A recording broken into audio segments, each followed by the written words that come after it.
Hi, folks. Jay here from the Good Friends, Better Enemies podcast. This week, we're dropping a special unreleased episode from back in the fall with Nick of the Universal Wrestling podcast, as well as myself, covering all things Ric Flair from 2002 to 2008. We can't wait to be back with you in the new year and wish you a very, very Merry Christmas, Happy New Year, and all the best in 2022. And if Tyrone were here, I'm sure he'd be telling me to grow up. Anyhow, we'll see you soon, right around the corner in 2022. And you've been listening to the Good Friends, Better Enemies podcast. Hey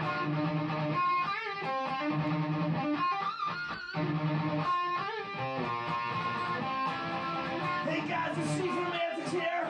You're listening to the Good Friends, Better Enemies podcast. Only on the Counted Out 7 YouTube channel. Jay, let's go!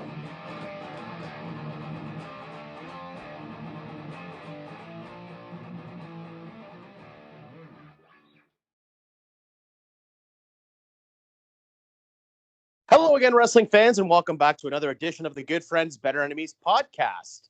This week, we are continuing our series now dubbed Card Subject to Change, in which we are going to be having guest bookers and guests from other podcasts all throughout the wrestling podcasting universe to join us for a weekly series and get some fresh perspectives and takes on all things WWE, all things AEW, all things Impact, all things professional wrestling. This week, we have a very special guest. Nick from the Universal Wrestling Podcast is joining us, and we are covering all things the Nature Boy, Ric Flair, from 2002 to 2008, that last run that he had in the Fed, and we are covering the top 7 best matches of his career in that time frame. We stole a page from the Counted Out 7 with Mike and Tyler and borrowing their format this week. But without further ado, ladies and gentlemen, please welcome to the show, Nick. Nick, how you doing, pal? Hey, man, I'm doing well. Thanks for having me on. I am stoked. I love this. I love everything about Ric Flair. I love everything about, professional wrestling. That's why we have a podcast. It's been going strong for about a year now. September 29th will be our 1 year, and we're going to have a banger. We're going to have a lot of fun. We're going to have James on the podcast, James from That 90s Wrestling Podcast. We're going to have your boy, Tyler from Counted Out with Mike and Tyler on the show as well. And Jonah from Rewind, Recap, Relive. It's going to be a good time. You can find us on Twitter at the UW Pod and Instagram at UW Podcast. And dude, I'm so excited because I am a Ric Flair mark. Yeah, absolutely. We had talked or spoken, texted throughout the weekend and stuff like that. Yeah. And we had some ideas of what we might be covering, and then we kind of landed on Ric Flair. So why don't we just quickly, before we get into talking about the list and all that kind of thing today, we're going to cover some current day stuff as well. Something rather big happened last night. Spoiler alert, we're recording on a Tuesday evening, so we're going to be talking about Monday Night Raw. But so in terms of your podcast, can you tell me a little bit about the premise, what you like to talk about, and what your favorite aspects of your podcasts are? I know you try to keep it, within a certain time frame, and you're kind of hitting certain notes. But can you kind of expand on that a bit? Yeah, so we talk everything from inside the ring to outside of the ring, rumors, reports, matches, predictions, pretty much everything you hear on every other podcast. But it's a little bit different. Me and my co-host, we've known each other for longer than 10 years. And it's so much fun to just talk about wrestling. And we know that, like I said, there's a lot of podcasters out there, and we love that. We are friendly with a lot of podcasters. But let's get back to your question. It's about we have like different segments. For instance, like Crack Open a Cold One, where we drink a brew and we talk about breweries, and we give a little shout out to a brewery that might be local. We have Unpopular Opinion, which is another segment. We have Entertain the Idea, where we discuss an idea that maybe, fans talk about, but, it's never going to happen. Like, for instance, why did Brock Lesnar beat Undertaker at WrestleMania? Why did he beat the Streak? And then, sometimes it could be about, for instance, we talked about Big E. Like, when is he going to cash in the Money in the Bank? Well, he cashed in last night, and that's pretty much it. I mean, we love to talk wrestling, and it's just a good time, Yeah, that's awesome. And I got to tell you, I love your headings for each of your segments. I think that's awesome that you have these different kind of signature headings for each segment. I That's a lot of appreciate that. fun. Yeah, Yeah. it So you is. know what you have on tap, right? That's no pun intended with the crack Yeah. open a cold one, but Yes, sir. no, that's awesome. Good for you. And Thank you. so your audience, I know that you have a very vocal audience that really enjoys your product, and I've read some of your social media posts and things of that nature. So where can your audience find you on social? Oh, of course. Twitter, like I said, at the UW Pod, and Instagram at UW Podcast. And you can also find us on Spotify, Apple, Google products, or Google Podcasts. I think that's what they call it now. And also on Podbean. And we do have a website, uwpod.com. Awesome. Love it. Thanks for letting us know. And I guess now Absolutely. that we have paid the bills, it is time to get in to some wrestling talk. You ready, man? Mm-hmm. Awesome. Can't wait. So I didn't get a chance to see it. I won't lie. I was preoccupied a bit last night. I have been a little bit having a bit of a hard time catching weekly product lately, but Yeah. obviously all over social media, the big news coming out of Raw last night. Spoiler alert, folks. Big Yep. E cashed in his money in the bank and went over Bobby Lashley to become the WWE champion. What are your thoughts on this? How do you feel? Do you think it's just is it just like sort of a quick sort of title swap? Is it an answer to what's been going on with AEW? Is Vince even paying attention to that? Are they just trying to shake things up before this draft that's coming up? Like, what are your thoughts on why did we get the title change now? Why was it on a Raw? Is it going to be similar to the Miz's from earlier in the year where he, loses it in 2 weeks? Like, where do you see this going? Yeah, I mean, I think you said it. I think it's a combination. I think it's got to be an answer to AEW All Out in all the debuts, but it's also time. It's also time for Big E. He lost at WrestleMania. That was a good thing for Cruz. Cruz, I don't know what he's up to now, but regardless, Cruz having a big moment at WrestleMania was magnificent, was awesome. But what are you going to do with Big E? And it just seemed like, and it seems like there's no way no one is going to interrupt the Roman Reigns bloodline story. Not John Cena getting 17 wins, not Big E cashing in. So it just didn't make sense to do it on SmackDown. Was this a, situation, maybe a sticky situation? It might have been because Big E, it was his time. He got it. That was great. Past few years with the Money in the Bank briefcase, they gave it to people that maybe didn't need it or couldn't hold on to it and, give it justice. So is it time? Yes, Big E is ready. Was it time last night or whenever you're going to listen to this, last week's episode of Monday Night Raw? I think it was, and I think it had to be Bobby Lashley, just because I don't know who's next. I don't know who's next for Bobby Lashley. It may be Goldberg again, but at this point, he's not the champion. Goldberg loves titles, so he would be going after a title. I don't know what's next for Big E, but I love it. Yeah, see, I think for me, I think it's pretty obvious they're going to continue with the Goldberg and Big E story, or Goldberg and Bobby Lashley storyline. Yeah. I've heard rumblings of maybe some sort of a mixed tag situation. I hope that doesn't happen. Yeah. But in any case, I mean, Goldberg being the star that he is, I don't think that you need the title to kind of window dress that particular angle. Yeah. So You I think shouldn't need that the might. title. No, and I agree with you. I don't Yeah. think that we need to have Goldberg in a title picture. I have no problem with Goldberg being back, and I have no problem with him coming back and doing a match twice a year. I don't need him in the title picture, and I don't need him challenging for a title every time he comes back. We've talked about this on our show a couple times, Nick. We feel as though, or I feel as though, something like what we did with Dolph Ziggler was perfect. I mean, bring him in, squash him, give everybody that nostalgia pop. I actually thought that the better idea for Goldberg this year at SummerSlam would have been him going up against, say, a Keith Lee, and maybe giving Keith Lee the rub. You get to see that, the Keith Lee from the Indies, the Keith Lee that we saw at Survivor Series a few years ago. That Keith Lee, not the main roster, kind of watered down version. But anyhow, I digress. Now, as far as Big E goes, I think it's great that he's got the title. I think that he is one of those guys, to your point, that kind of could use that title and that briefcase as opposed to some of the other people we've seen, like in Otis, for example, where we knew that he wasn't going to win the title. Like it was it was Baron Corbin even a couple years ago. Yeah, Strowman. So I sort of feel as though I'm all for Big E winning the title, and I'm 100% on board with that. I think it's great as long as we distance ourselves from the New Day gimmick. I just can't get behind a member of New Day being champion, and it's not because of the athletes, it's not because of the performers, it's because of the gimmick. Of course. It's not serious enough to be a championship level gimmick. I just feel like we've talked about it ad nauseum on our podcast. You lose to Brock Lesnar in 7 seconds if you're Kofi Kingston. The next week, there's no anger, there's no disappointment. It's just throwing pancakes. I can't justify that as a champion. And as far as I'm concerned, I'm 100% on board with seeing a Big E as champion. And I don't even mind if he still has affiliation with the New Day.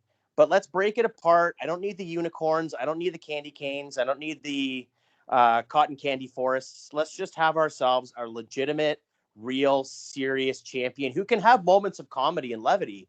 But please don't give me all this My Little Pony stuff when I'm trying to take a champion seriously. Does that make sense to you? Yeah, absolutely. And I agree with you to an extent. I don't think a champion should be all lobby-dobby, have fun, do this, do that. I think it should be serious, kind of like what Bobby Lashley is, but somebody that's over. And I think Big E is more over than Bobby Lashley. And I think it's a perfect time. Again, we can go back to this. Was it an answer to AEW All Out in the debuts? Probably, but it was time. I mean, it was time maybe a year ago, but I'm just stoked to see what happens next. And I don't want to see unicorns. I don't want to see him jumping around with pancakes. I want him to be a little more serious, because when he was serious in that feud with Sami Zayn a couple months ago, maybe it was even a year ago, I don't remember, but I know it was a hell of a feud. That's the Big E I wanted, because they changed the theme song. They changed his ways, his looks. I mean, the first time he came out, he had the old Big E with the chalk, in his hands dusting. That's where they need to go back to. They need to go back to that Big E. For some reason, it seems like they did that, the feud was over, and then it was back to the Yellow Brick Road, Titantron, and him jumping around, being silly. Again, I don't mind it, but for me, I want a Roman Reigns. I want a Bobby Lashley. I want somebody serious. I want a Samoa Joe. I want that aspect of the champion. But look, it's going to happen. There's going to be champions that are going to be a little more silly, so to say. And you know what? I'm just going to, watch it, because I'm a wrestling fan, Oh, 100%. I agree with you. I mean, it takes all kinds, right? I mean, that's a wrestling program at its best should be kind of a buffet or exactly a smorgasbord of different things for each segment of the audience. And I get that 100%. Yeah. And I also think the one thing that we are kind of glossing over here a bit is in terms of Big E and his involvement with New Day. So this is an act now that's been together since I think 2013. So we're coming up on in some form of some form or fashion. They've been kind of together for the better part of 10 years. And I feel as though at this point they have been together long enough that they are going to become a bit of a nostalgic thing for this current fan base. You look at someone who's maybe in their early teens or even mid-teens at this point, 10 years from now, the New Day is going to be something nostalgic, similar to somebody like Steve Austin or an Undertaker or Bret Hart for me. I'm not sure about exactly what your age range is, but I would assume probably something Ruthless Aggression or Attitude Era maybe for you. So I feel as though if you keep Big E separate from the New Day, and you maybe at some point reunite them, doesn't even have to be too long from now. You can reunite them. You can always play that card, a couple of years down the road, especially if, say, they're over and they are super over. There's no denying that.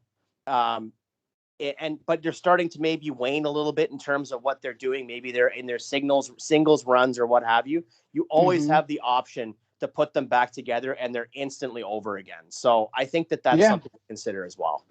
Yeah, that's a good option. I mean, if they don't, look, it may happen. Big E may not be as over as they want him to be, and they'll do something along the lines of, what they did at SummerSlam with Belair. Not that extreme, but maybe he'll, tag team or team up with Kofi and Xavier again. So yeah, that's in their pocket.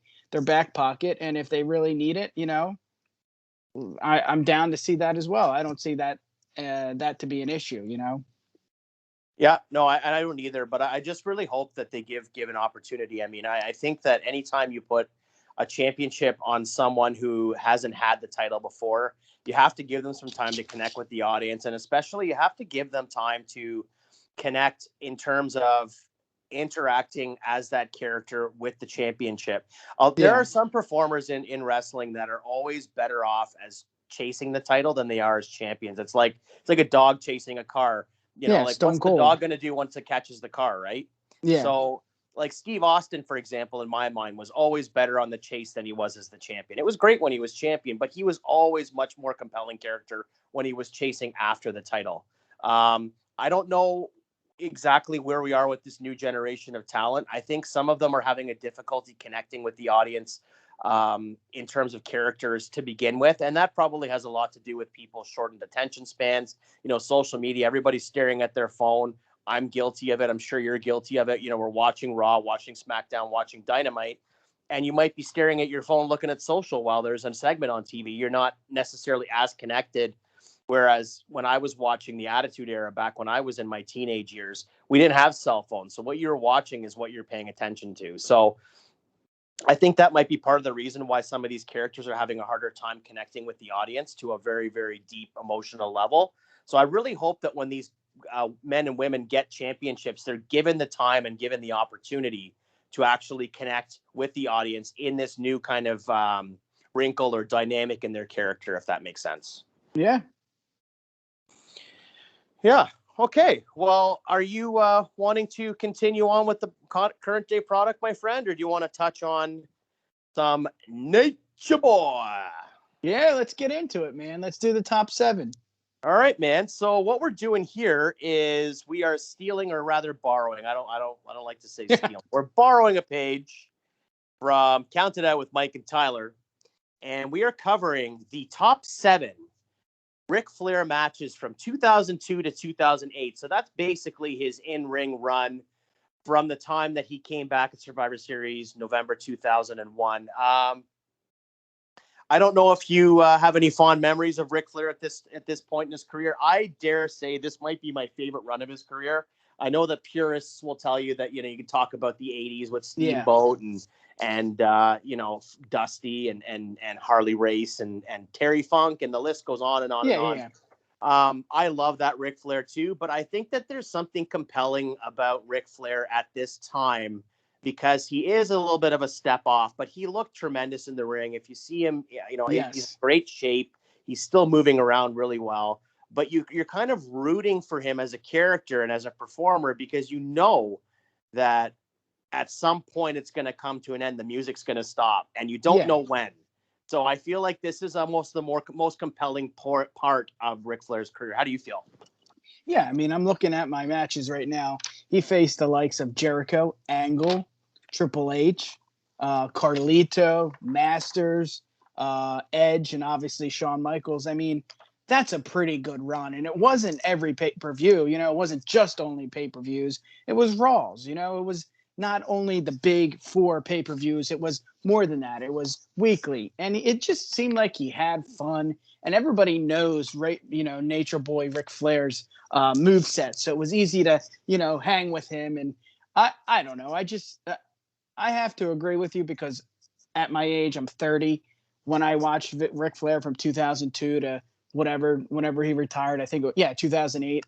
That was my Ric Flair. I was too young. Obviously, I went back and watched the Steamboat matches. And I mean, the list goes on and on, the 4 horsemen. It's amazing to see when you go back, but to relive it live as a kid and know that Ric Flair is the man, is, in my opinion, the greatest is the greatest wrestler of all time. It is cool to see him, not in his prime, but doing his best, doing really well in the ring in 2002, 2003, 2008. Those years for me, I loved. It just when you asked, what do you want to do? What do you want to talk about? I said, you gave me some options, and I said, Ric Flair, please. And I'm so stoked because it's just, I don't know, brings me back to my childhood, So I'm stoked. I can't wait to get into it.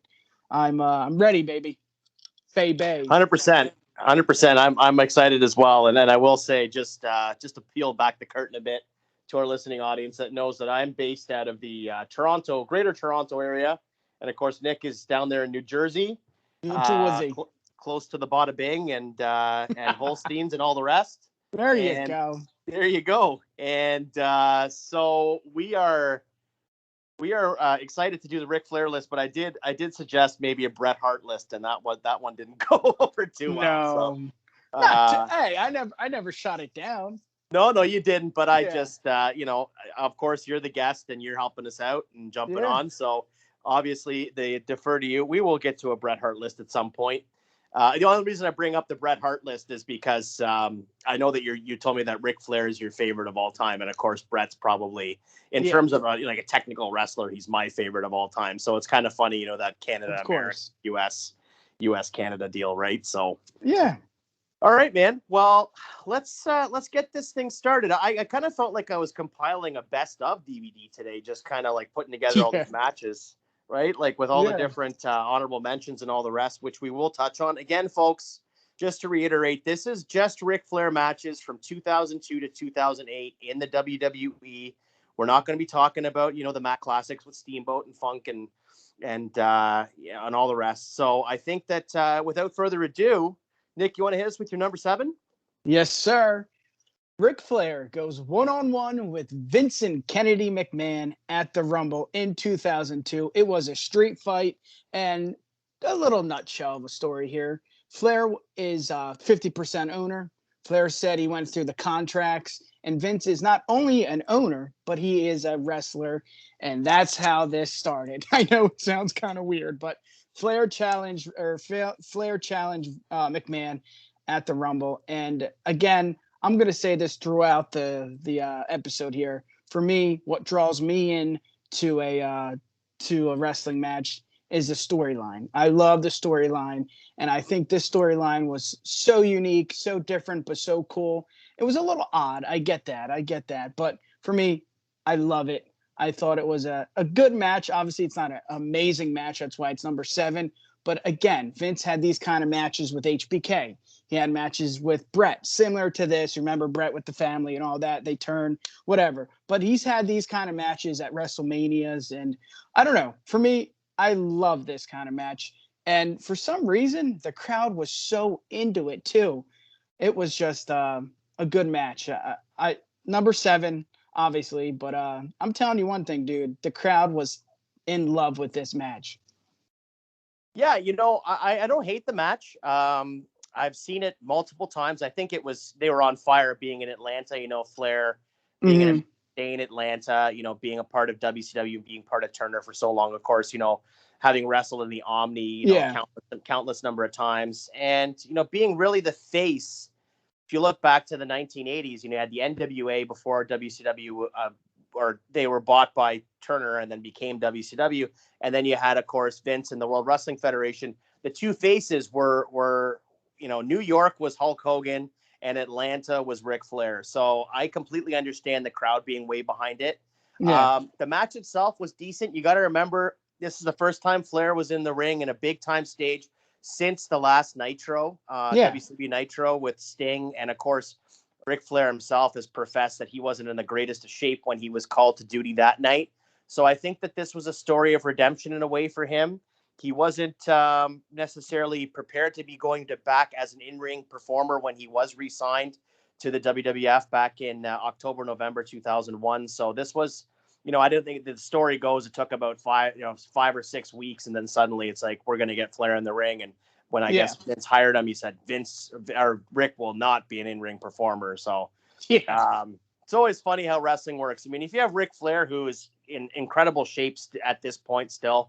Oh, the one thing I always remember about this match is, I don't know why, but for some reason, I remember at one point during the match on Ric Flair's elbow, he had like a Band-Aid hanging off his elbow, and it always reminds me of that. I don't know why, but no, this is a good pick. I had a feeling this would be on your list, and it makes a ton of sense for it to be on there. Yeah, the one thing I remember is Vince McMahon doing the woo, and it's kind of like the stunner. He can't take a stunner, and he can't woo. It was awful. It was not pretty. No, that's very true. But Vince's, I think that the thing about, or the charm about Vince's matches, I think a lot of times is that because he's not a seamless kind of really polished performer, it almost adds a semblance of realism to his matches. Oh yeah, I mean, I think it's more than that too. I think he really gets hit. I remember, I don't know what match it was, but he got drilled with the ladder, like no hands up in front of his face, no hands in front of his, forehead. It was a boom. And I'm like, dude, this is real shit. So yeah, I think you're right on. Yep. 100%. So, no, I think it's a great choice, like I said, and good on you. Really, really solid choice.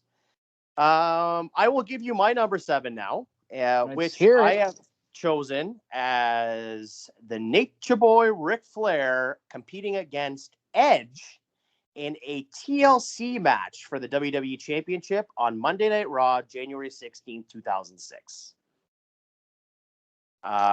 So where I go with this is I think it's a really solid match. I think it's something that's really out of Ric Flair's comfort zone, something that he is not accustomed to doing these types of matches.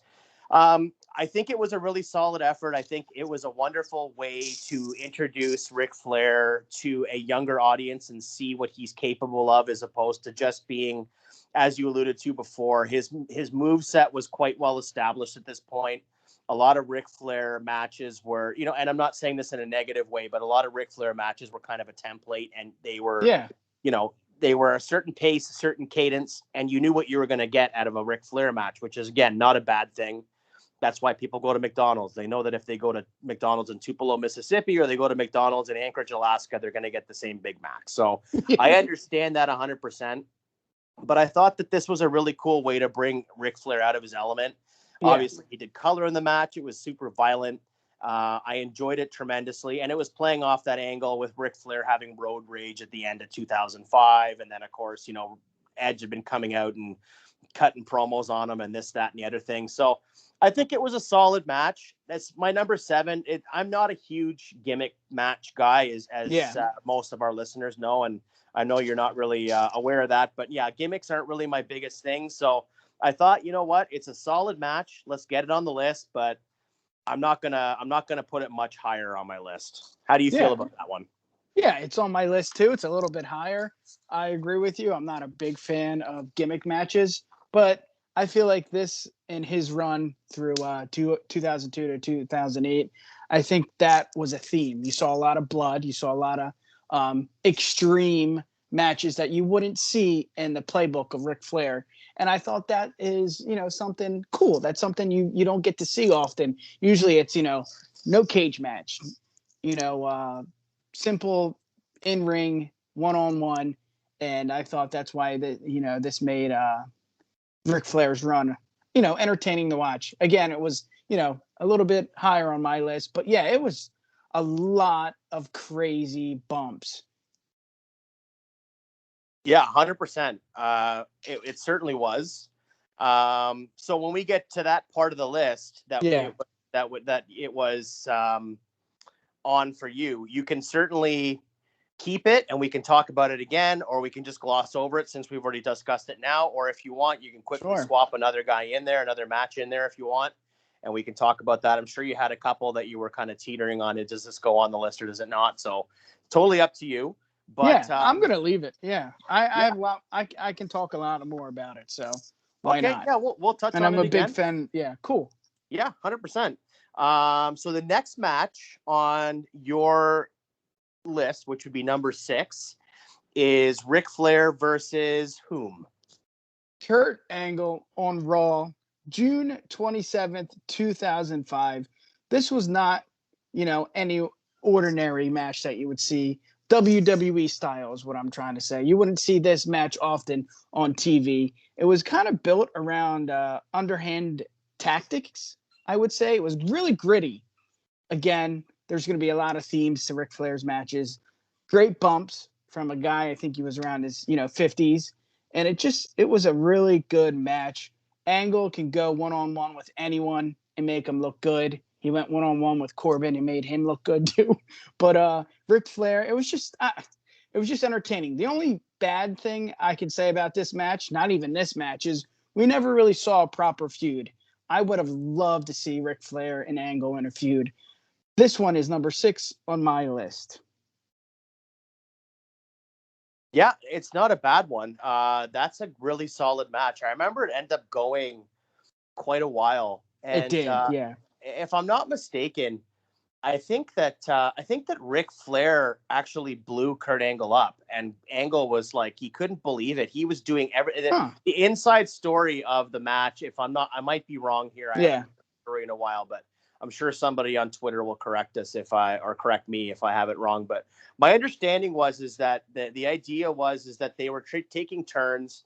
I think that Angle was trying to blow up Rick. Hmm. And Rick did blow up pretty quickly in the match, even though he's one of the most cardiovascularly sound wrestlers in the history of the business. But I think that he blew Rick up pretty quick um, because he wasn't expecting for the match to go as long as it did. And he kept on throwing him outside the ring, back in the ring, outside the ring, back in the ring. And it was Germans and all the rest. So I'm going to correct myself. I'm pretty sure Angle didn't get blown up. I'm pretty sure Rick got blown up pretty fast in this match, which is very unusual for him. Yeah. But no, I do know this match. I know it well. If I'm not mistaken, the promo leading into it earlier in the night was Angle and Rick having a woo off, which Yeah, it was was kind of fun. It started off Raw, yeah. Yeah, exactly. So I remember the match well. And this was, at a time when Angle wouldn't be around too much longer. It was a couple months.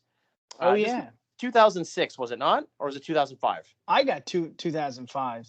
2005. Okay, so we're about Yeah. a year away from Angle leaving the company. So this is a good match, and another one of those dream match scenarios where Exactly. If you talk about, you make a list of 20 matches that you would have loved to have seen, this would have been on it for sure. Absolutely. And I think what's cool too is, yes, he's known as the dirtiest player in the game, but this match was like a focal point. It was like a center point. Flair had a finger in his eye, Flair had the finger in his mouth, and it just seemed so brutal, but it also was like, damn, well, that's the Flair I know. So I loved it. I loved everything about it. Yeah, it was a solid match for sure. I'm a fan of it. I'm glad it's on your list. I'm actually glad you mentioned it, because I think that the other thing too about this time frame is there are a lot more Ric Flair matches than I think I really realized before compiling this list. Yep. In this time frame of 6 years, there are countless Ric Flair matches, and this one actually didn't make my list or even my honorable mention. So I'm glad that you brought it up. And it's not because it's not a great match. It's just, I honestly just forgot about it. Yeah. So good on you. My next match on the list is my number 6. And that would be from Taboo Tuesday 2004. We have Randy Orton going up against Ric Flair in a 15-foot high steel cage. Nice. So it's a bit of a deep cut. I know some of those Taboo Tuesdays and Cyber Sundays and what have you were kind of sometimes glossed over. Yeah, for sure. They were a mess. But, I mean, this match itself was a mess. You want to talk about a cage massacre. This match, to me, might be one of the last times I remember seeing a steel cage used the way it was supposed to be used. It was a bloody massacre. I'm not saying that every steel cage match needs to be like that. But I felt like the psychology in this match was so good. Plus, you had the story of, Randy Orton and Ric Flair, part of Evolution.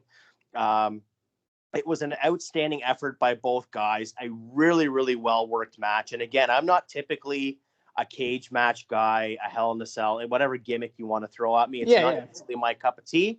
But this match in particular, I will put up against any cage match in the last 20, 25 years as being one of the better ones. I would put this probably in my top 5 of cage matches in the last quarter century. I thought it was outstanding. Do you remember it at all? No, I do not. I'm kind of sad that I didn't watch that today. I did a lot of research today, and I did not come across that. I did come across a Taboo Tuesday match of Ric Flair's, but not this one. Yeah. This is really, really solid. I mean, I encourage you to go out of your way to check it out, especially if you're a Ric Flair guy. It's just, again, I think from a psychology standpoint, when you look at, the angle and how it's been built up, 2004, so we had the Randy Orton face turn. Randy Orton had won the championship from Chris Benoit at SummerSlam, actually in Toronto. The next night on Raw in London, Ontario, Canada, which is about 2 hours away from Toronto, we had Evolution turn on Orton, and so Orton became a face as champion. And then, of course, he lost the title the next month to Triple H. But from there, we built up into this contention between Ric Flair and Randy Orton. And again, it was just so well done. You have that backstory leading into it. And on top of that, we had already proven at this point that Randy Orton was double tough. I mean, he'd had that match with Mick Foley at Backlash 2004, which was one of the better matches of Randy's career up to that point, maybe the best match of his career up to that point. So seeing this match was just a textbook lesson in wrestling psychology and how to utilize a cage and make the cage really the backdrop of the match, as opposed to, it's two guys in a cage. Yeah. So really enjoyed that one. So, my friends, Nick, are you ready to go on to the next one on your list? I believe it's your number 5. What do you have for us? Number 5, yes. SummerSlam 2002, Chris Jericho goes one-on-one with the Nature Boy, Ric Flair. This was Ric Flair's first appearance at SummerSlam. And by the way, this version of Flair's music, his entrance, was absolutely horseshit. And I hope I can curse on here, but it was absolutely horseshit. I know I tell people, go back and watch this match. Well, go back and watch his entrance. The song was horseshit, but again, I'm getting off track here. It was probably the best shape Jericho has ever been. Quick build up. I don't even know if there was a storyline, but what I seen was basically Fozzy was performing on Raw and Flair came out, destroyed the concert set, drums, guitar, and Jericho was heated. So this is basically what led to the match. I don't really think there was a storyline. I think it was the Monday before SummerSlam, and they said, they probably wanted, Ric Flair to compete at SummerSlam for the first time. Excellent match, and this is actually the first time I've ever seen this. But Ric Flair was in the figure 4 leg lock, and he grabbed the rope, and then he started tapping out. I've never seen that before. Have you, in a match? I've seen the spot before. Yeah, it's pretty neat. Yeah, I've seen it before. A couple of times. I just don't remember. I can't recall where, and I don't remember honestly if it was before or after this match. I have seen it before, but you're right. It's one of those spots. It was so unique. Never seen. So and basically at the end, Ric Flair hits a low blow. That's going to be a theme of Ric Flair, and in this time frame, hits a low blow, goes into the figure 4, and Jericho taps. And you see it all the time. Veterans should put over younger talent. But in this run, it was just cool to see Ric Flair in the ring. And if you're a fan of professional wrestling, or if you're a wrestler that wrestles in the WWE or wherever, you would lay down and let Ric Flair pin you without him even putting you in the figure 4. So I thought it was a cool nod to Ric Flair. And it was also cool to see him at SummerSlam for the first time, going one-on-one with Jericho. Like I said, Jericho was in the best shape, I believe, in his career. And it was a really good match, man. Yeah, no, it was a good match. I flirted with putting this on my list. I decided against it because I put something else in its place, obviously. But no, I remember the match quite well. I think that your point is well served in terms of putting over younger talent. Yeah. Jericho at this point was an established star. You have to remember, he was already the first ever undisputed world heavyweight champion at this point. So he wasn't going to lose anything by doing a job to Ric Flair. Exactly. I mean, you can look at a guy like Brock Lesnar. Yeah, he should be jobbing to Brock Lesnar. Does he need to be jobbing to Jericho? I think it's probably okay. As far as Jericho's shape goes, yeah, he was in tremendous shape. I personally thought he was a little big for his frame in 2002. I felt I'll give you that. Yeah. He was a little bit bigger than he needed to be. Let's put it that way. No, my favorite version of Jericho will always be the 2008, 2009 Jericho with Okay. the The suit. business suit. Yeah. The business. That's my favorite version of Jericho. Yeah. And then, of course, a guilty pleasure. One of my favorite tag teams from the era is Jericho. So I have Damn. to give Jericho's Yeah. the nod in that particular era. But to your point, he looked tremendous. I mean, He did.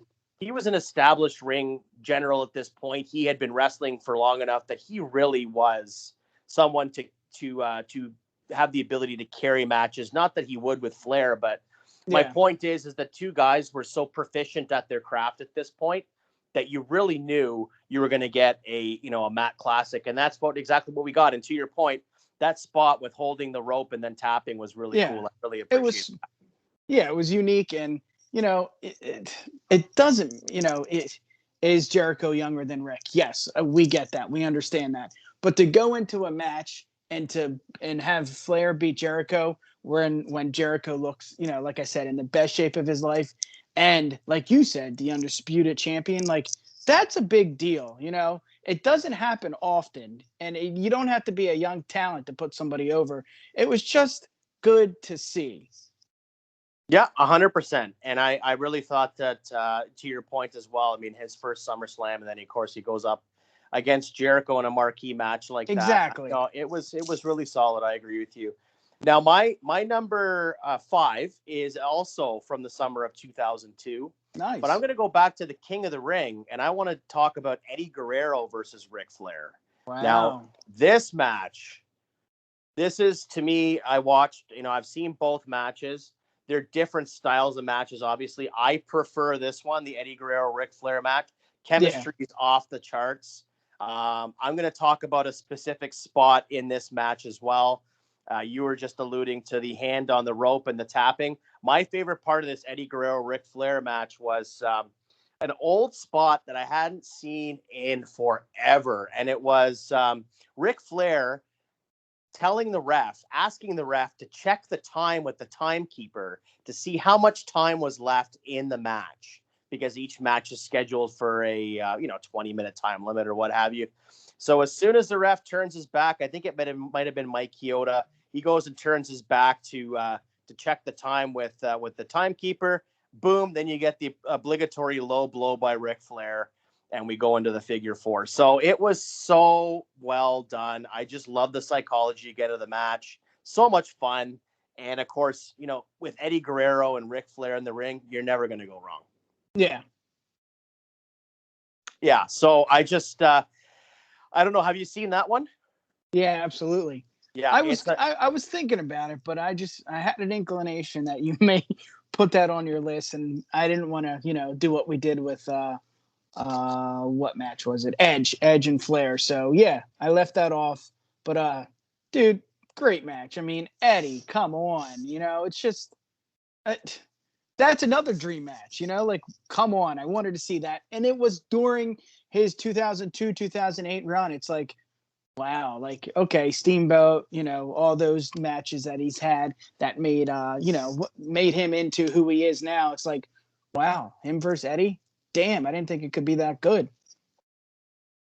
Yeah. I mean, Ric Flair's, he cosmetically, he looked tremendous. He looked as good in as good of a shape as he did, in 97, 98, 99. And he was in solid shape. He was always kept himself in phenomenal ring shape. So it was great to see him. He was keeping up with guys. He was north of 50 points. So I really appreciated it, and I thought it was a great match, and I thought it was a really great way to get Eddie Guerrero on the card, who had just come back to the company back in April, so he hadn't been around that long yet. So I'm happy that we got this match, and it's kind of like a hidden gem for me. Yeah.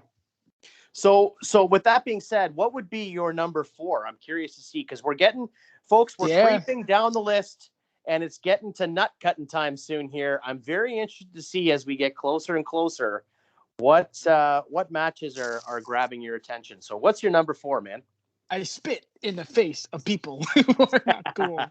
Carlito goes one-on-one with Ric Flair, September 19th, 2005. This was one night after losing Carlito the IC strap to Flair at Unforgiven. And I was thinking about putting that on my my list here, but it doesn't compete with this match. Carlito got his rematch on Raw, and it blew that match away. And it just, it was so good. It was a surprising match. That was one of those matches. You know how Raw, you know how WWE is. Next night, let's do another rematch. After a big, huge pay-per-view, let's see them battle one more time. Ha ha ha! That's good shit.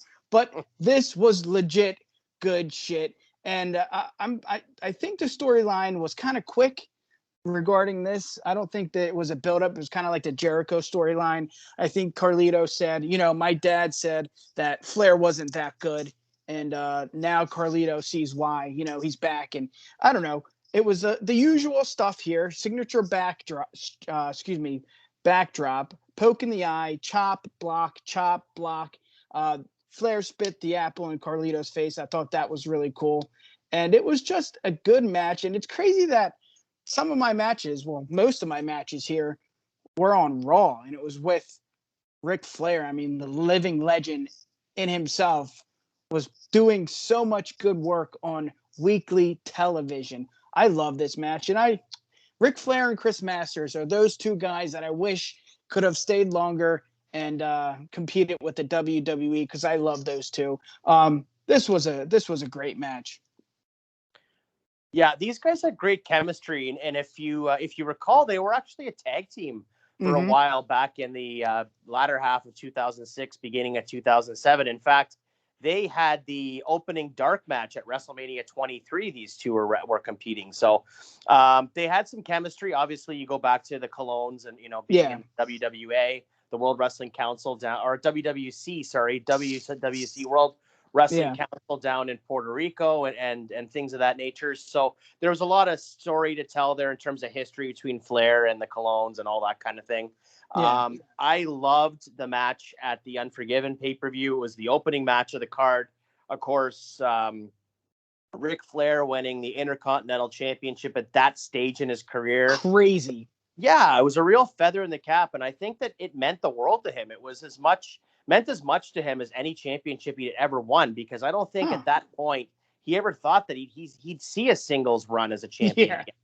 So super cool. I don't recall the rematch the night after, but if you are saying that it's better than the one from the pay-per-view, then I have to go out of my way to see it, because that match at the pay-per-view was really quite good. I'm surprised Flair could compete the next night based on his post-match shenanigans with the limo and 4 girls in the back after the match. The usual, yeah. I was figuring maybe he would be. He probably had a case of Gatorade and he was good to go. But and I think he even sustained a legit eye injury during this match. I don't know if you recall that, but it's crazy. You're right. That's a good deep cut. And you are right. I mean, that something that you mentioned as you were describing the match and talking about why you picked it. You are very correct in saying there's a lot of matches on this run for Flair that for me are TV matches. They're not even like, I would say the majority of my honorable mentions that we've compiled, both you and I, the majority of them are all TV matches. Yeah, so that's a great deep cut. I love that you're going to Raw. You're going to the rematch instead of the match on the pay-per-view. That's cool. Good for you, man.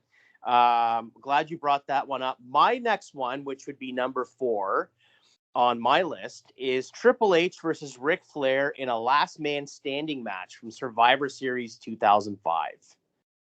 So I know I'm kind of contradicting myself a bit here. I kind of talked about how I don't like stipulation or gimmick matches, and here we go. We've had, I think, actually all of them on my list, with the exception of the last one with Guerrero, have been gimmick matches, but I do make an exception for some, and obviously this one, a last man standing match.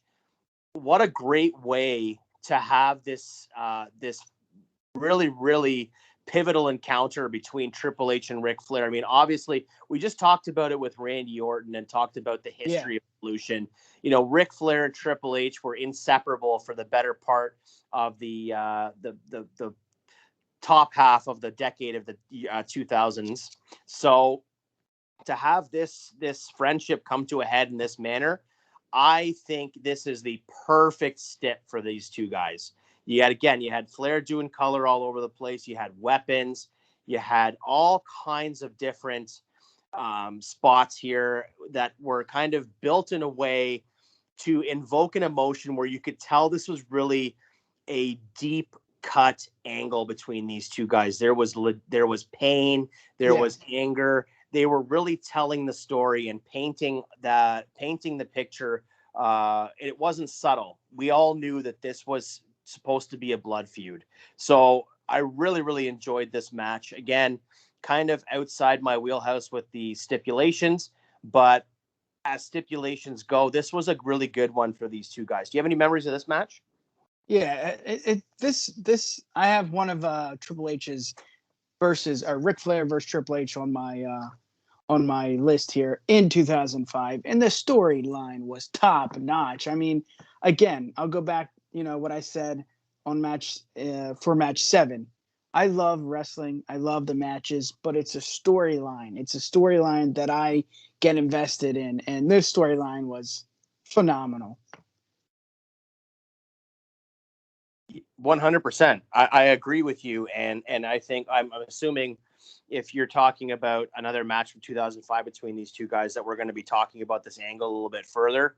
Yeah, I'm 100% on board with that. I mean, it was a really, really well done angle. So maybe we'll leave it there for now and retouch on that there in a we couple go. of minutes. That's a good idea.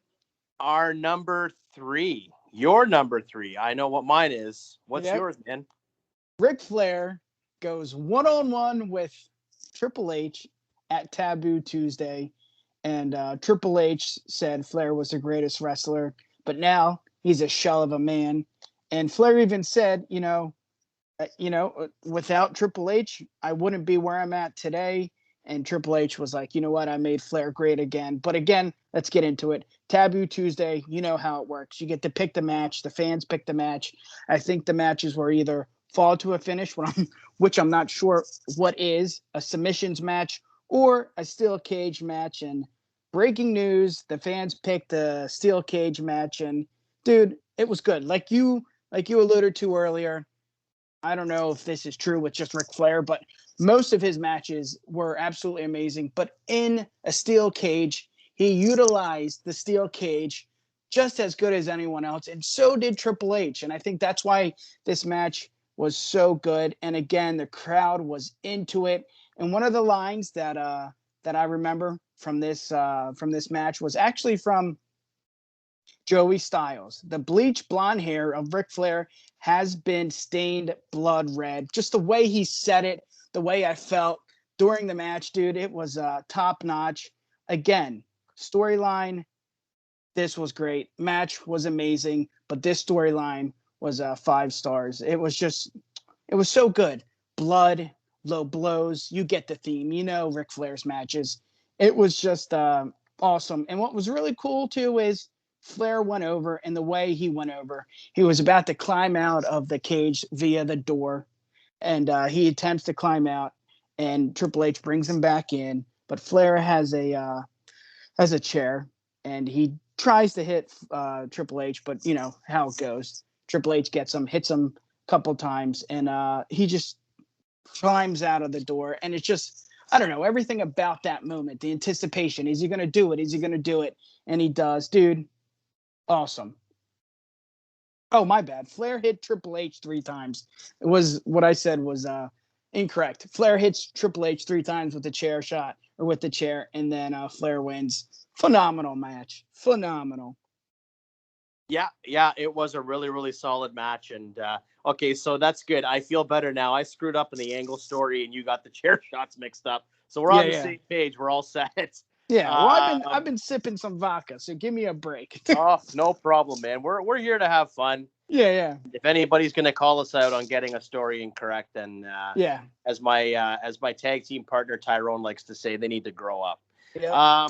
We have the same feud on this list, which is awesome. So yeah. I completely agree with you. I feel like the Triple H Ric Flair feud was everything it needed to be. Exactly. I feel as though, again, stipulation matches. Yeah, okay, we got the cage. You know, the crowd's always going to choose the cage when you give them the option. Yeah. So it's actually interesting to think that we had Ric Flair versus Orton at the year before his Taboo Tuesday, and then we get the same thing in 2005. Kind of fun to think two cage matches back to back with Flair that were both outstanding. Yeah. The reason I didn't choose the cage match on my list was because I felt like for the type of aggression that these two guys needed to kind of exercise on each other, I felt like the cage was a little bit too confining. I like the idea of fighting outside. Yeah. I like the idea of, getting thrown on the stairs and taking backdrops on the floor with the mats and things of that nature. I like the idea of maybe fighting close to the entrance set and all that kind of thing. So I like that. I like sometimes when you have a feud like this where you have some space. I'm thinking about almost like when you're playing like WWE 2K or something and you're wrestling on the outside and you always choose the no count out rule on your matches. Yeah. So you can fight outside as long as you like. Right. Yeah. But no, I definitely think that the cage match was good. Maybe in terms of booking, obviously it was Taboo Tuesday, so it wasn't really up to the Fed, but maybe in terms of like logical booking, it would have made sense to swap the order. It should have been the cage match last, and we should have had the last man standing first. But obviously, that was out of the hands of the WWE. So, no, I think you did a great job picking this match. It's a great feud, and one that I definitely think that if people haven't seen, it's some of Flair's and Tripp's best work in the Fed for sure. So check it out if you haven't. Yeah. My number 3. Is The Undertaker versus Ric Flair at WrestleMania 18, which I was in attendance for. Oh, that's cool. Yeah, great match. I mean, the story goes, we've all heard the story probably by now, that backstage, The Undertaker was given the option, who do you want to work with at WrestleMania? I guess they had forgotten to book The Undertaker in a program for that year's WrestleMania. So we're kind of like it, January, February-ish time, and they're like, oh shit, we didn't book The Undertaker for a match at Mania. And so they said to him, who do you want to work with? Do you want to go with RVD or do you want to go with Flair? And couldn't even get Flair's name out of their mouth fast enough before Taker said Flair. So I thought this match was tremendous. I thought the angle built up to it was really great. Undertaker going down to the PC or Ohio Valley Wrestling at the time, I guess, and roughing up David Flair and then beating up Arn Anderson. Maybe the greatest spine buster in the history of spine busters when Arn Anderson hit that spine buster on Taker in the Sky Dome. The match itself was really good. I really thought that Flair held up his end of the bargain, especially coming off of that match with Vince McMahon at Rumble. This was only his second match, I believe, since being back as a competitor. So I really thought that the match was really solid, really well worked, told a great story. And of course, to your point about the golden locks of Ric Flair turning blood red, you had that same situation in this match with Ric Flair doing color and hitting those chops. I love that the match finished with the tombstone instead of the last ride. Just a great match. And I've made this argument with my co-host Tyrone before that I think that in terms of, the most star-studded WrestleMania in history, it's got to be 18. Yeah. That's a valid point. Do you have any memories of this match? Yeah, of course. I mean, I did see I think it was the last ride. He discussed this, Ric Flair, who would I want to, go one-on-one with? And it was obviously Ric Flair over RVD. It was a good match. It wasn't a great match. But if you think about it, it was two guys that respect each other so much at the biggest pay-per-view for the WWE. I mean, it can't get much better than that. No, without question. I mean, two of the biggest stars in the history of the business. Yeah. The Undertaker is WWE. Yeah. In my opinion, more so than Hogan, more so than Rock, even more so than Steve Austin. I mean, the Undertaker's the constant. He's been there for 30 years. Not to diminish anybody else's contribution. Yeah. I'm not trying to say that. I just think that so often people talk about their Mount Rushmores of WWE, and it's always, Rock, Austin, Hogan, Cena. And I just feel like the Undertaker, he is the constant. And I think also from a fan's perspective, I think that we took him for granted. He was always there. And then Yeah. suddenly he's gone. And I think it's sort of the same idea as Randy Orton in a way. I think people don't see Randy Orton as the great competitor that he is, the great, incredible psychologist, the unbelievable performer that he is. Yeah. And maybe they're starting to realize it a little bit more now in the last few years. But Randy Orton's going to be one of those guys that isn't appreciated for what he truly gave to the business until he's gone. And I'm not saying about The Undertaker, but I think in a sense for some people it is like that. Some people kind of they think of The Undertaker, and again, because we were spoiled to have him for 30 years. I think that's it.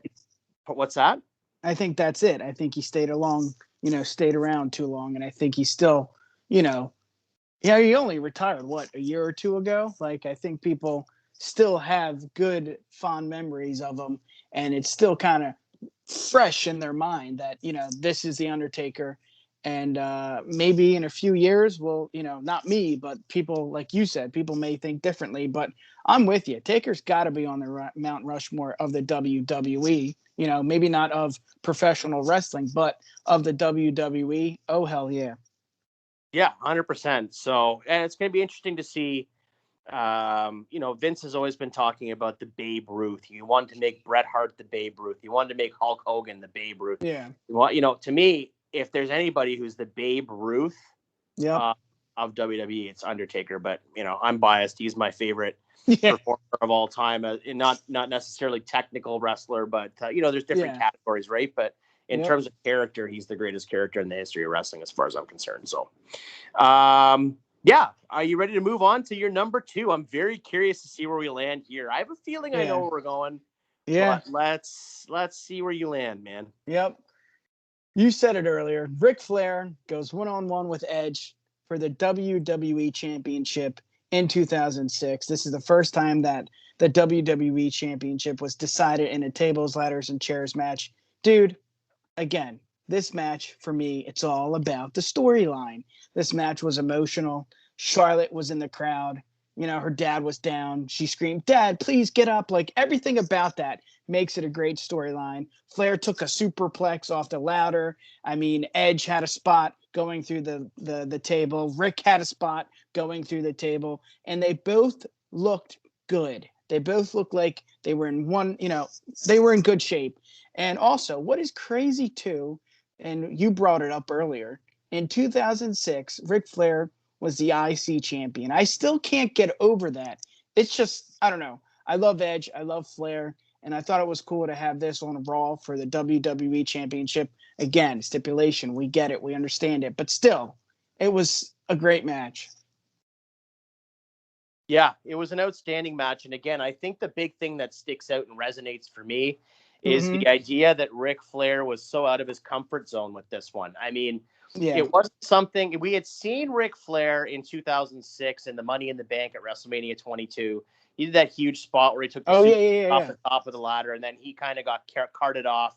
Yeah, and he was back in a couple of minutes, limping down to the ring and all that kind of thing. So it was kind of cool. I mean, to see Ric Flair do these kinds of matches, which we had typically never seen him do. I mean, we'd seen the Texas Death matches and the I Quit matches and things like that, but we never had seen him kind of go to a ladder or through a table or you didn't even use chairs that often. So, to your point, I mean, we talked about it a little bit earlier. It's a great match, a great expose of what Ric Flair was capable of, and a great reminder for wrestling fans that kind of want to try to fit Ric Flair's career or his match style or his performance type into one particular, set of skills or one box, that he really did, even at this point in his career where he could have very easily cruised off of his, obligatory Ric Flair moveset, that he was willing to try something different to work with these younger stars. I thought it was a really great match for sure. Yeah. And of course, breaking news, Ric Flair gets color. I mean, it's just a theme. Low blows, back body drops. He gets color, chops, woos, but it's good. It's so good to see. I love it, man. I love Ric Flair. Yeah, absolutely. So, I think that we've hit on that one pretty well. It's a really remarkable match, a Yeah. really remarkable performance. For those of you listening, I know that you have a pretty sizable following base there on Twitter, and I'm sure that some of them will check this episode out to hear what you have to say in regards to your list. And of course, I'll be on the other end here, and we have a fairly solid listening audience on our end too.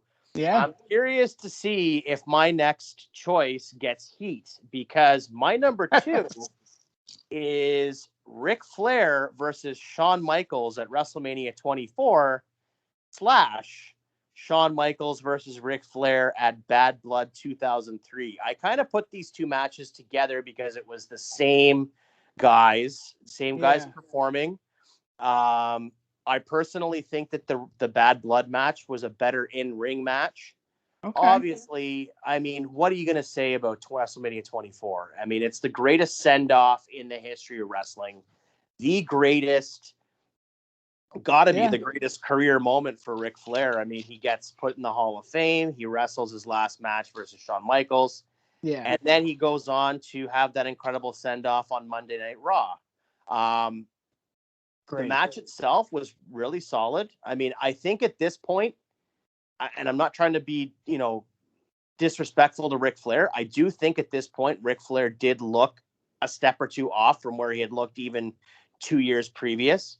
I think Shawn gave him everything he possibly could to make him look amazing. Yeah. So here's the reason why I didn't make it my number 1. So if Ric Flair's last match was WrestleMania 24, I would have 100% made this my number 1. There wouldn't be a doubt in my mind. Yep.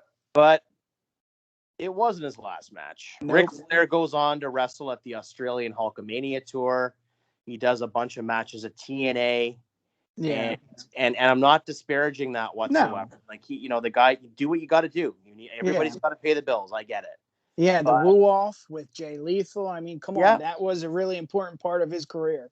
They had some fun stuff in TNA. I'll never knock that down. But in my mind, and maybe I'm wrong for thinking this. Maybe I'm not. I should just kind of not stop recording. Yeah, I mean, maybe I overthink it, or maybe it's wrong for me to say this, but I personally feel like because he kept wrestling after WrestleMania 24, it completely tarnishes the weekend for me. Yeah, and I agree with you to an extent, because come on, just end it. Kind of like Stone Cold, just end it. You had such a great career, and you see so many do it. Mick Foley even says it in the A&E documentary about his career. I should have stopped. I respect Dixie Carter, but I should have stopped with that match, in the WWE. And I feel the same way, but I just try my hardest to block it out because, I did see it. I did watch his, career after the WWE, and, I respect it. Like you said, I understand it, and it was fun, but you gotta know when to stop. I mean, Taker didn't know when to stop. So it's part of the wrestling industry. They don't know when to stop, and it's tough, but I had to make it my number 1, but we'll get into that. Yeah, I agree with you. It's tough. And I see where you're coming from. Yeah. I mean, I think the thing for me is, so I can agree with you to an extent about Taker. I think that Taker's performances, for the most part, were really solid. Yeah. Up until, he retired. I think there were a couple of matches, obviously. I mean, the Goldberg match at Saudi, I don't think is nearly as bad as people say it is. I mean, the first part of the match was solid until Goldberg got his bell rung. And then obviously, there's nothing you can do about that at that point. It's just, that's exactly the situation. Obviously, the Crown Jewel match versus DX was atrocious. But again, that was Triple H tore his pectoral muscle 30 seconds in. Exactly. Kane's helmet or his mask came off, so he went from... They weren't ready. I mean, it was just, I think that they were relying too much on... we know how to do this. We've been doing this for 30 years. And then suddenly the thing was a train wreck. So Exactly. I But think my Taker said it point, himself, you know? yeah, absolutely. I mean, but Yeah. anybody watching that match, come on. I mean, you knew. Yeah. I mean, it was comical by the end of it. You're like, Yeah. thank God this is over. Yeah. But I I just wish mean, she didn't go one-on-one with Brock. You know, I know we're getting on a tangent with Taker, but oh my God. But hey, we're getting off track. which match are you referring to? Oh, come on. The streak match. Yeah, I mean, I don't think he ever should have lost, broken the streak. I think Yeah. everybody with that. But I mean, I thought Yep. that the matches that he did the following year at SummerSlam and then the Hell in the Cell match, I thought were really solid. In fact, that Hell in the Cell Yeah. match was a really good match. I'd never seen that spot before where they took the padding off and they went right on Oh, the yeah, heart, yeah, which was really cool. But yeah. my point about this in terms of Ric Flair is Yeah. trying to bring it back. I'm trying to get Yeah. back on the rails Bring here. it back. The thing for me in terms of Ric Flair is I get all that. Yeah. I get everything about him continuing to work at TNA. Yep. It's none of my business what his financial situation is. If he needs to Yeah. work, he needs to work. That's none of my business. Yeah. And for anybody in terms of fans that want to bring that up, stay in your own lane kind of thing. I'm Yeah. sure that you wouldn't appreciate people talking about your finances. So maybe you Yeah. lay off the guy. I don't know what his situation was financially, whether he needed the money or he didn't. It's none of my business. Yeah. But my point is the greatest send off in the history of wrestling, the greatest, that should have been it. Now, had he not had that kind of send off or had he not been put in the Hall of Fame yet, I get it all. But when you go out of your way to make the entire event, the entire weekend about Ric Flair and about his career and the amount of respect that he was given by that company, by all the performers in and around the company, the fans, obviously, again, and you know what? I'll bet you if you talk to Rick, I'll bet you if you had a beer with him or you had, got a tray of kamikazes or whatever, I'm sure that he regrets it. I'm sure that he would say to you, I wish 24 was it. And I'm not trying to bury Ric Flair here. I'm not trying to jump on him or say anything negative about him. I'm just saying for me, that's the justification for why it's not number one in my. It's just. No, I get it too. It's a common theme in the wrestling industry.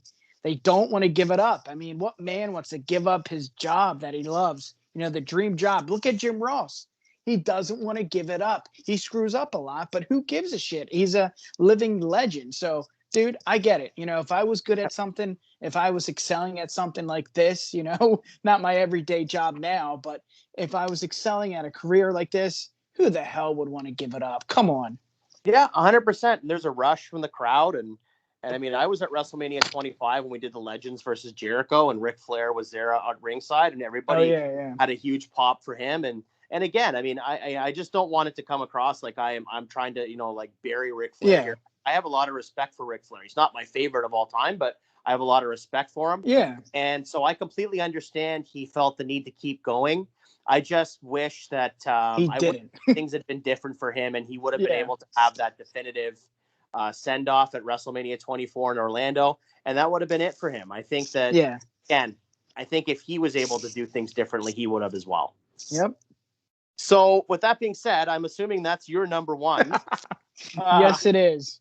I could talk about this match all night. So yeah, I mean, go for it, man. Tell me about it. Just everything about it from the entrance of Ric Flair. I mean, the zoom in, the fireworks, the robe. I mean, it's just phenomenal. And of course, we have to talk about it. I'm sorry. I love you. Boom. And it just before that, him on his knees. Give it to me. Give it to me. You know what I'm talking about. He's looking at HBK. Again, the common theme for me and anything that deals with wrestling is the storyline.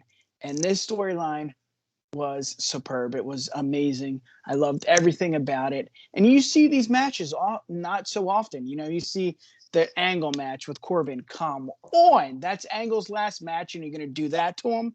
Like you said, this was the greatest send-off of all time. And even Jim Ross was there. I mean, it was just phenomenal. Everything about this match was great. I have notes for 7, 6, 5, 4, 3, 2, but I don't have notes for 1. This is my match. It's got to be a top 5 match for me. I don't know, the storyline, everything about it was my cup of tea, dude. My cup of tea.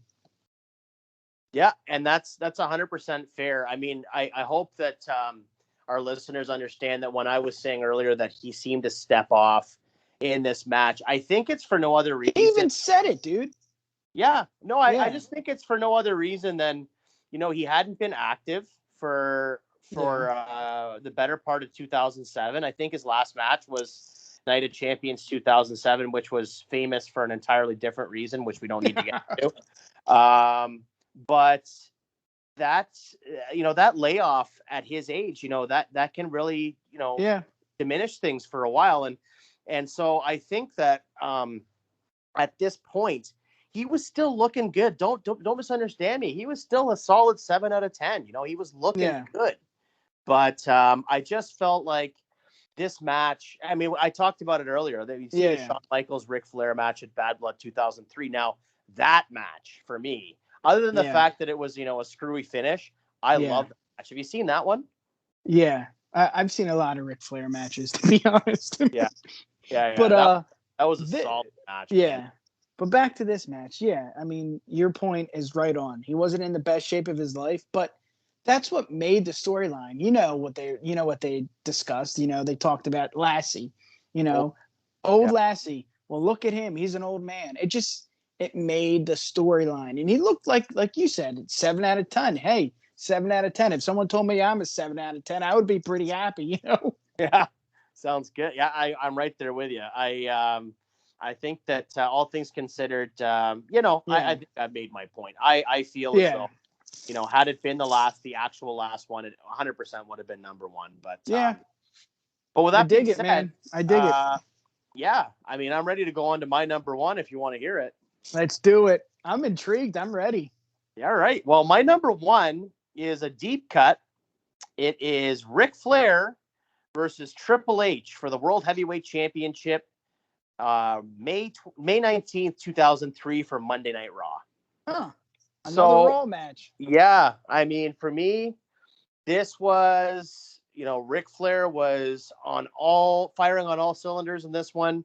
Triple H had retained the title the night before, or rather, I think he was actually, he had retained the title over Kevin Nash the night before at Judgment Day 2003. That was in Charlotte, North Carolina. This was in Greenville, South Carolina, and we got Flair in Flair country going up against Triple H. It was a one-night angle. What year was this again? 2003. Okay. It was a one-night angle that was built around the idea that Steve Austin had come out and talked about how Triple H had to defend the championship against a former world heavyweight champion. Anybody on the roster, but had to be a former world heavyweight champion. So Triple H comes up with the brilliant idea that, hey, you know what? I'll just go up against Rick. He's a former champion. But in the process of doing so, he tries to convince Rick to just lay down and do the job for him. No match whatsoever. Just, we're going back to WCW Bash at the Beach 2000. And we're gonna have Ric Flair play the part of Jeff Jarrett, and Triple H wanted to be Hulk Hogan.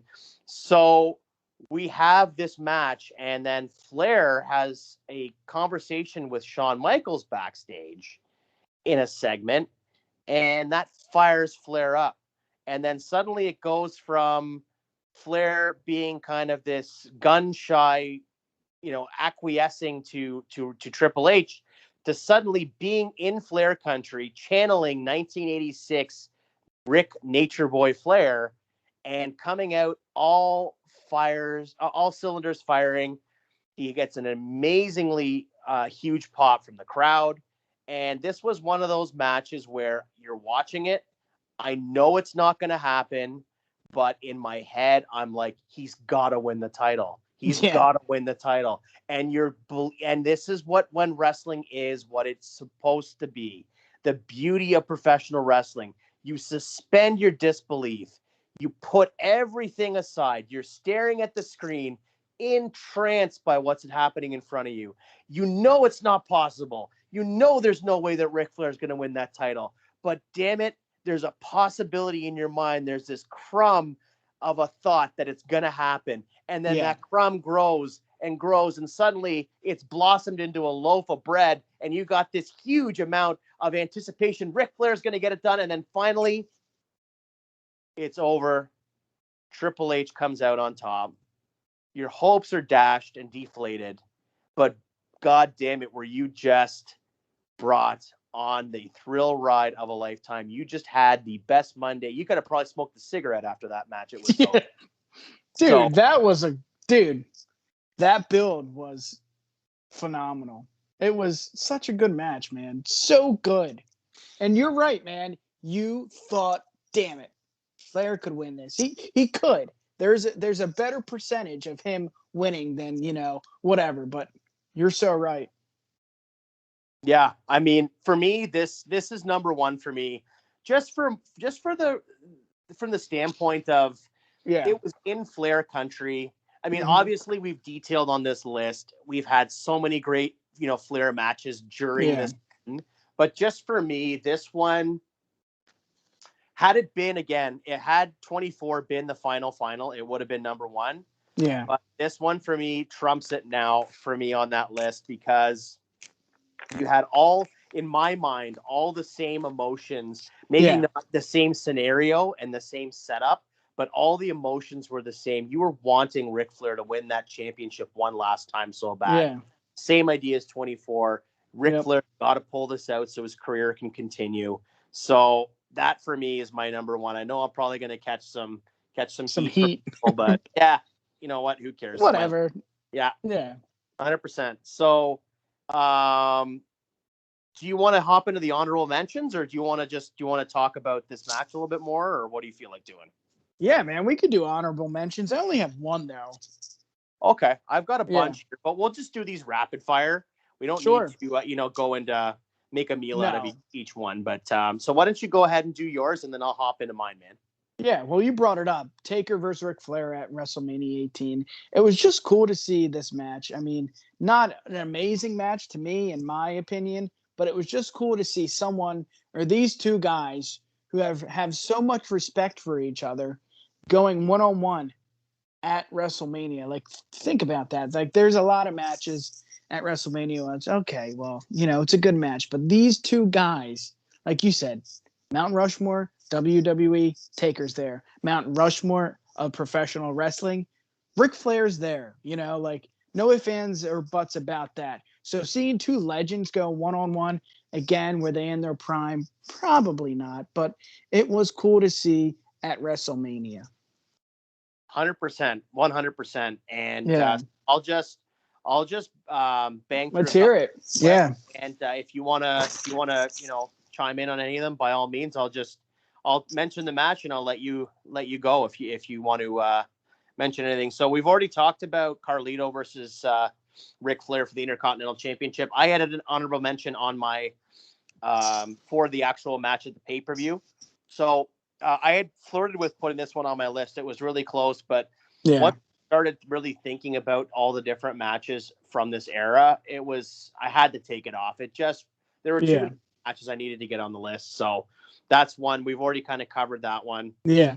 Another one I want to talk about is from Raw. It's versus Brock Lesnar, July 1st, 2002. Do you remember seeing that match at all? Yeah, and I was going to put it on the list, but I'm with you. It's got to be an honorable mention. Yes, Brock Lesnar now right now, today, he's, phenomenal. He's probably one of the greats of the WWE, but it didn't make my list.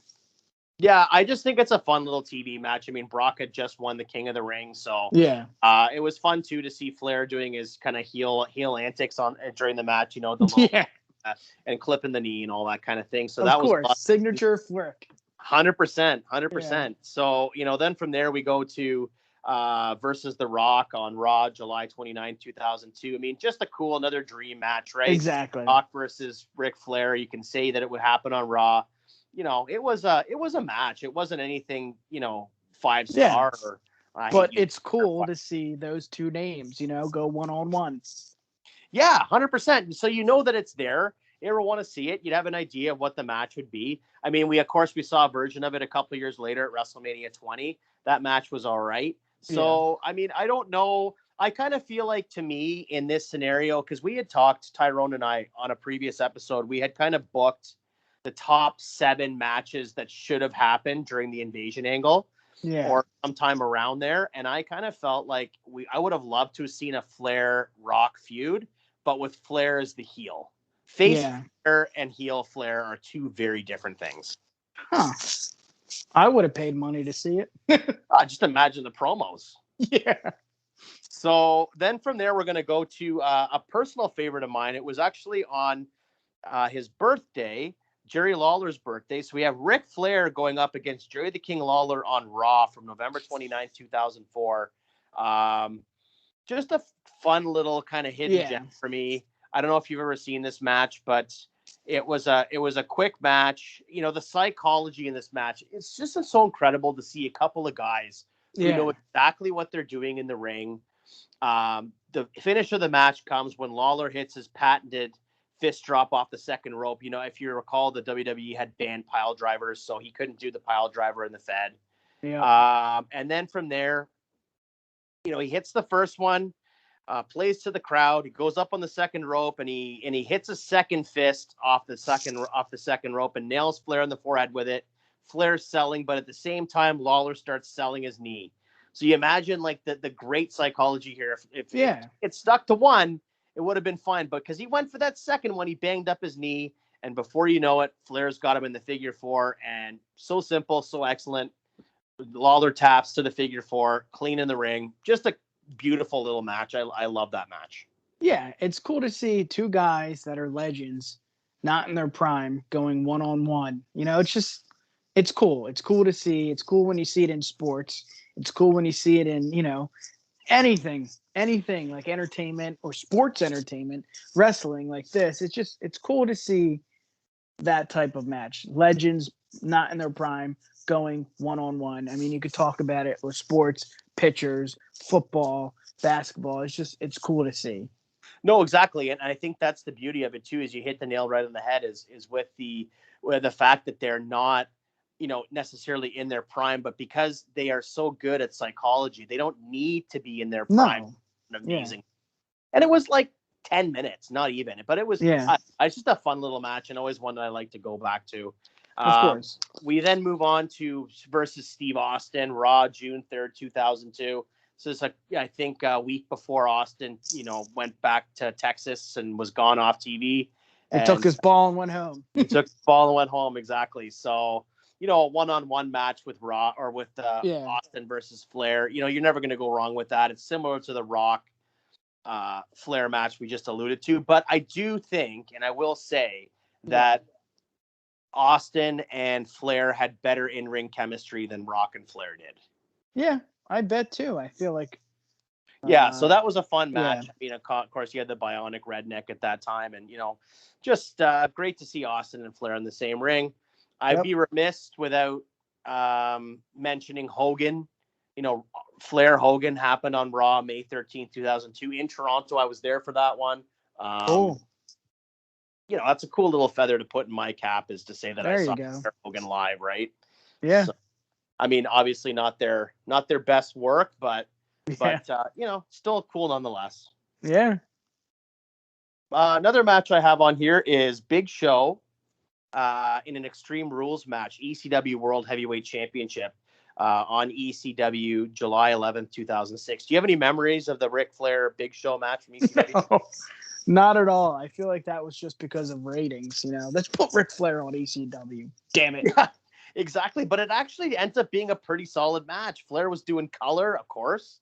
Yeah. And, you know, this was when Big Show was the largest he had ever been. Jeez, he was big, It's a fun little man. match. I got to be honest with you. Yeah. Yeah.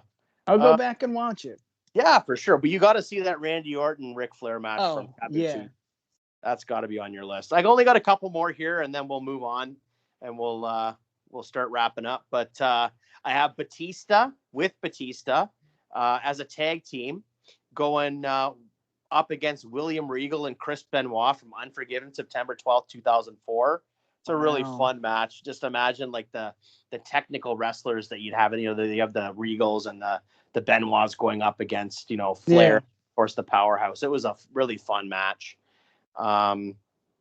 Another really fun one that I kind of just put on the list just for personal reasons was from Heat on January 2nd, 2005. It was versus Val Venus.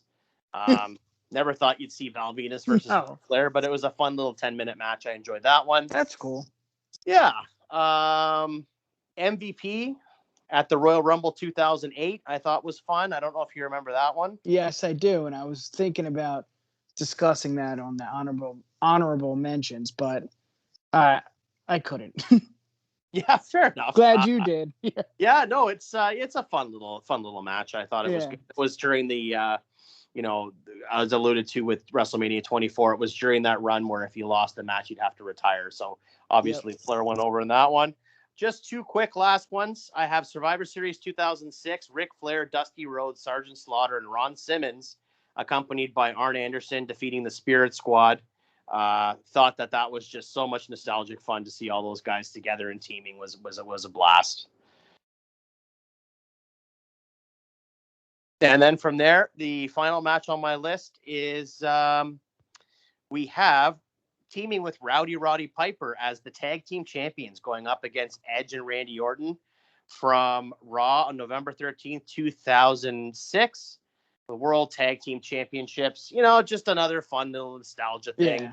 Yeah. Just kind of like the idea of getting Hot Rod on the list as well. So Yeah. that's really it for me, man. That's my list and that's your list. And those are our honorable mentions. And man, I don't think I've talked about Ric Flair this much in my life before. I enjoyed that. Yeah. It's cool to just go back down memory lane and find all these matches that you wouldn't think Ric Flair had. Like you said, Ric Flair versus The Rock. What? Like that's a main event match at WrestleMania 20, 30 years ago, Ric Flair against Stone Cold. Wow. Him teaming up with Roddy Piper going against Lawler. Like these are matches that if you haven't, watched wrestling or you stopped watching wrestling, you want to get back into it, you got to go down this path. 2002 to 2008, Ric Flair was on his A game. 100%. I couldn't have said it better myself. And I got to tell you, man, Woo! I had so much fun. Woo! You have to do it. Come so on. much fun. What's that?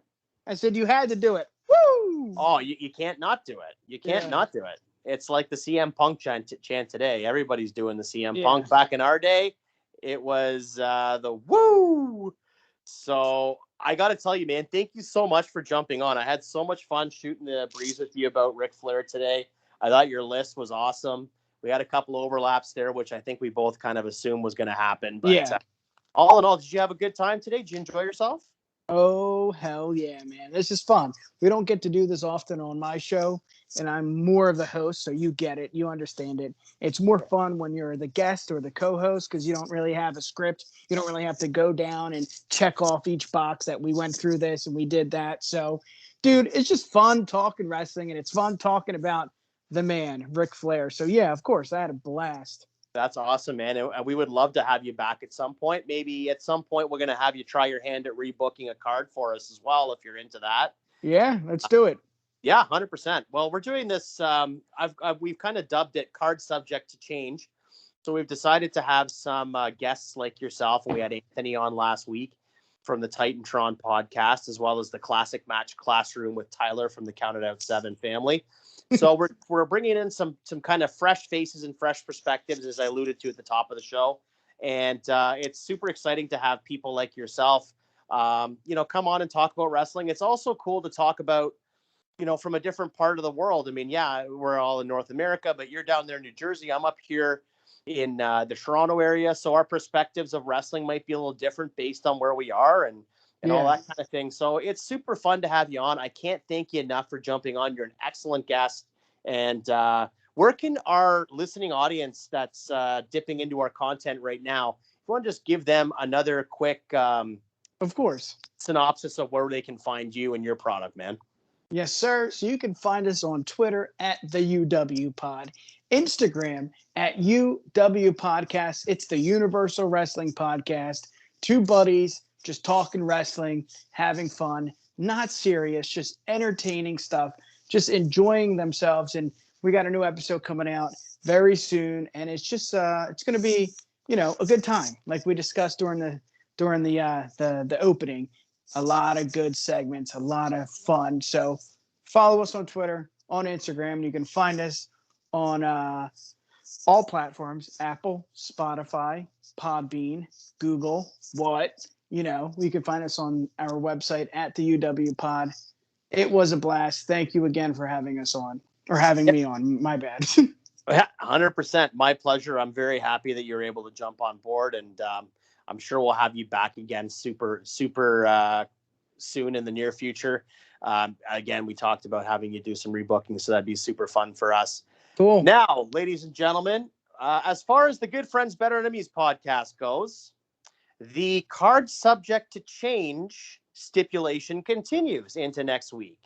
But much like The Undertaker's debut at Survivor Series 1990, next week's episode will be a mystery. I'm very excited to what's that word I'm looking for? Divulge the information as to what next week's episode is going to be, but you're going to have to wait, because believe you me, it's going to be worth it. However, ladies and gentlemen, thank you so much for jumping on with us today. Thank you to Nick for jumping on with us as well, and his wonderful list, and talking to us all things about the Universal Wrestling podcast. We are super excited to be partnered up with him for this week's episode and in the coming weeks. However, ladies and gentlemen, for myself, for Tyrone, for Val Venus, for Sunday Night Heat, for Ric Flair, and for WrestleMania 24 in Orlando, the Good Friends, Better Enemies podcast thanks you very much. Find us on social media at good_enemies on Twitter and good_enemies on Instagram. Bye.